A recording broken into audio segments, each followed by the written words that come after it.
সবাই ভালো আছেন, আমিও ভালো আছি। আমার ইতিমধ্যে আমার যে পেজে যে ভিডিওটা ভাইরাল হয়েছে, যে বাঁশির সুর, সে বাঁশির কীর্তন আর এবং কি সেই ছোট বাচ্চার কীর্তনটা আগামী কালকে বুধবার আবারও সেই আমি পুরো ভিডিওটা এবং কি কীর্তনটা দেওয়ার চেষ্টা করব।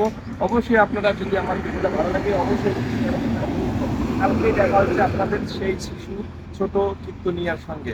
হরে কৃষ্ণ।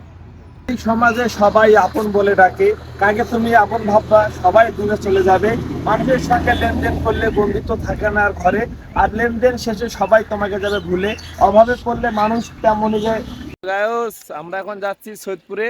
তো এই যে বাইক, এই যে পুলিশ ওইদিকে ধরতেছে, তার জন্য এইদিকে আমরা পুকুর পাড়ে বসে আছি। দেখি পুলিশকে ফাঁকি দেওয়ার মতন একটা অপশন খুঁজতেছি, কিন্তু আমরা হেলমেট আনি নাই। আমাদের গাড়ির কাগজপাতি সব আছে, কিন্তু আমাদের কাছে হেলমেট নাই। তারপরেও একটু রিস্ক নিয়ে যাচ্ছি। হ্যাঁ, একটু দোয়া করবেন। আসলে